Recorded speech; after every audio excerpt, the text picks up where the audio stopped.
ბესო ჩუბინიძის სკოლის წლები ჩვენი ქვეყნის უახლეს ისტორიაში ყველაზე გარდამტეხ და მნიშვნელოვან პერიოდს დაემთხვა. პერიოდს, როდესაც საქართველოში ეროვნულ გამათავისუფლებელი მოძრაობა გააქტიურდა. 14 წლის რუსთაველი ბიჭიც ჩაება ამ მოძრაობაში და რუსთაველი საზოგადოების მანდატი თავად აკაკი ბაქრაძესგან მიიღო. მქონდა ეს ბედნიერება. მოგვიყევიეთ. ესეთი თემა ჩემთვისია, საერთოდ სხვანაირსო დაანახებს ჩემს თავს იმ ადამიანებს, თუნდაც იმათ, ვინც ეგრეთ წოდებულ ჰომოფობად მნათლავენ მხოლოდ. და მადლობა ამ თემისთვის. 88 წელი ახსოვს ყველას დაწყებული ეროვნული მოძრაობა 1988 წელს.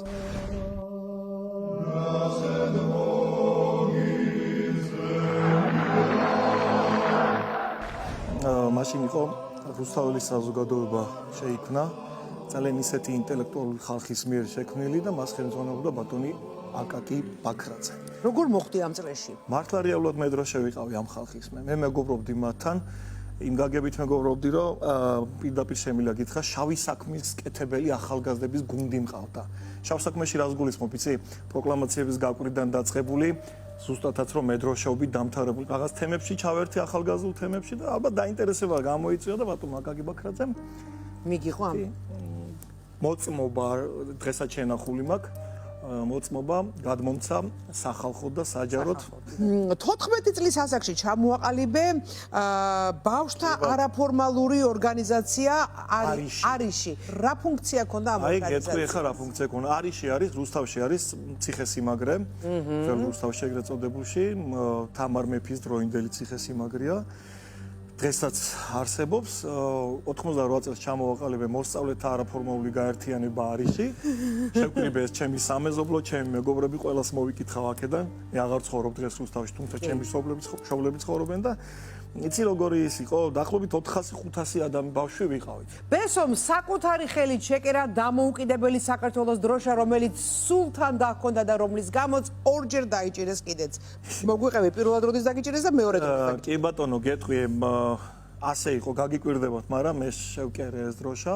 ერთს მოგიყვები, ორი ეპიზოდი იყო უпроსოდ, ერთი იყო ლენინის ზეგლის თბილისში ჩამოგდების ეპიზოდია.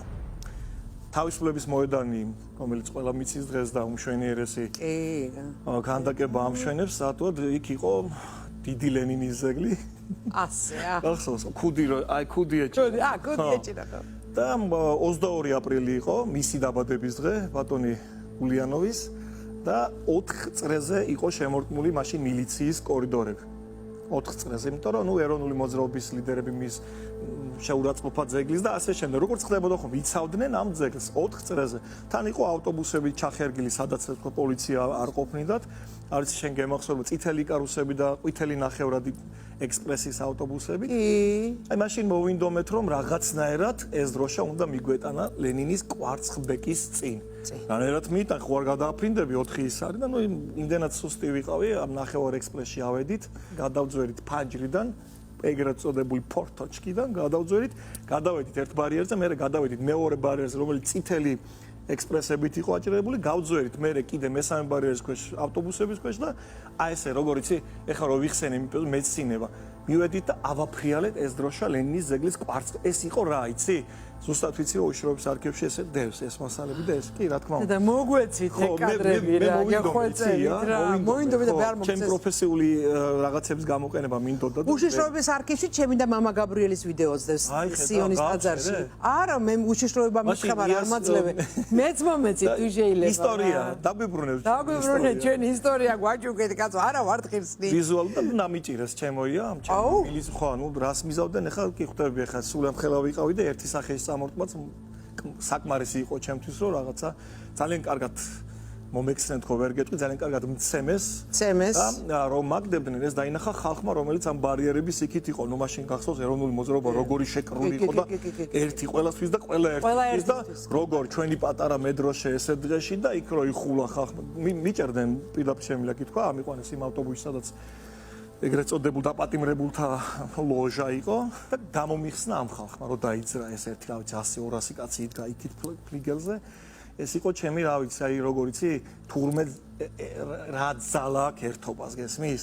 ნუ ეგ მილიცია შეიარა, არავის აფერი არ აინტერესებს. პირველად შეიგრძენი ძალა ერთობაში. ხო, აი მაშინ მივხვდით იმ სიტყვების აბრევიატურის შინას, ძალა ერთობაში. აი თურმე როგორ არის ძალა ერთობა. და მეორეჯერ? მეორე მოხდა რუსთავში თუ არ ვცდები 90 წელი იყო ბატონ ზიად გამსახურდა ჯერ არ ქონდა არჩევნები დანიშნული მოგეხსენება 90 წლის 28 ოქტომბერს დანიშნა საპარლამენტო არჩევნები მაგრამ მანამდე უკვე იყო ზიადი მოსული და მან საქართველოს ეროვნული ჩემპიონატი ფეხბურთში დაიწყო არჩევნებამდე და ერთ-ერთი პირველი მატჩი იმართებოდა მაშინ რუსთავს მაგარი გუნდი ქონდა რუსთავის არა გორდა რუსთავის გორდა მეტალურგი გადაარქვეს სახელი და დავარქვით მეტალურგი მახსოვს კი მეტალურგი ერქვა მაგრამ ნუ ეროვნული მოძრაობის პერიოდში როდინდელი ვარ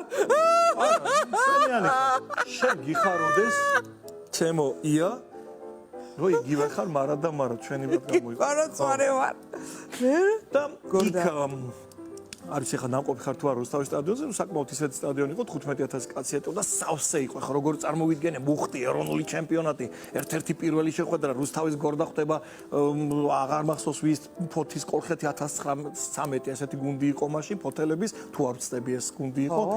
თბილისის გუნდს ერქვა იბერია და დიდი შეხვედრა მეორე თამაში ეროვნული ჩემპიონატის, თუმცა ჯერ ეს კომუნიზმი მაინც არსებობს და ზვიადი ჯერ მყარად მაინც ვერ დგას, მილიცია მაინც იქითი და მოვკიდე ამ ჩემ დროშას ხელია და ეს განათების ბოძები ხო იცი ვიშკას რო ვეძახი ჩვენ სადაც განათებებია გადავი ხარზე შემოვიდა ავედი ამ ვიშკაზე ბოლომდე და ჩავარჭე ეს დროშა იქ განათების ბოძზე კი რო ჩამოვედი დამხვდა ქვევით ჩვენი უშიშროება მილიცია არა სხვათა დამხვდნენ და ესე წამითაქეს ერთი კისერში და ეს დაინახეს იქ ბიჭებმა და ისევ ხალხმა როიხულა აი ეს როგორი მოხდა აი ეს იყო ძალა ერთობაშია და რო დაინახეს რომ სამდენი ხალხი მოდის ეს პატარა ჩვენი ხლაპი ეროვნული მოძრაობა დროშა აიტან როგორ ჩვენი მედროშე გალახეს და კისერში წამოარტყეს და რო ეხა გამოსტაცეს ჩემი ხელ და გარბოდნენ ის ბიჭები უშიშროების რაღა ბიჭები ხალხი იყო იმიდა რა ქვია სტადიონიდან და მაშინ ვიგრძენი კიდე სიამაყე ჩემი ერის რომ რა სული გვაქვს და რა სულის კვეთება გვაქვს და როგორ გვჭირდება ჩვენ რაღაც პატარა მაგ აი ფერი ხო დროშა ჩვენ ჩამოვიდი მცემეს ეს ძალიან დიდი სიმბოლოა ხდები შენ სად გამოჩნდა ჩვენი მედროშე ყოფილა ეს კაცი და რა გინდოდა ვარსკვლავებში კარგი მოდი ვნახოთ ამ თემის 300 ლარიანი კითხვა რა გინდოდა ვარსკვლავებში ახლა ეკრანზე დაინახავ შენს ხელნაწერ ჟურნალს გახსოვს თუ არა ამ ჟურნალის გამოცემის თარიღი წელი გვინდა და რიცხვი. რა დამავიწყეს? ჯერ ამ დროშას შეხედეთ ხალხო. კი, ეს არის ჩემი ერთ-ერთი ხელნაწერი ჟურნალი, ერთ-ერთი. რამდენიმეს გამოვცემდი ჩემოია, ეს არის სამება, მასთან ერთად ეს არის ჩემი ხელით დაწერილი. კი, სამება ძველი ასომთავრულითაც დაგიწერია. კი ბატონო, კი, ზეპირად ვიცოდი ასომთავრული წერა. ნუსხური არა, მაგრამ ასომთავრული ვიცოდი. ნუსხური არა, ნუსხური ძნელია. რთულია, გეთანხმები. კი, და ასომთავრული ვიცოდი. სამების დროს იყო სხვათა შორის ჩემოია გულნადები, ხმამოსწავლისა, ივერიაც კი იყო ასეთ რამდენიმე პერიოდს უშვებდი, მაგრამ თუმცა პირველი ილიას სახელით გამოუშვი 1998 წელს, მე პირველი, მაგრამ მნიშვნელოვანი რაც იყო 1990 წელს. 90 წლის იანვარი. რიცხვი? ან 20 ან 21. და მოდი ვნახოთ სწორი პასუხი. რა თქმა უნდა, ეს იყო 20 იანვარი 1990 წლის. ბესო შენ მოიგე 300 ლარი, ყოჩა, ბრავო. აღთოვანებული ვარ შენი ისტორიით, ბესო სულ სხვა კუთხით დაგინახეთ ჩვენი მედროშე, ხალხისგან გადარჩენილი ჩვენი ეროვნული სულისკვეთებით სავსე, ბესო ჩუბინიძე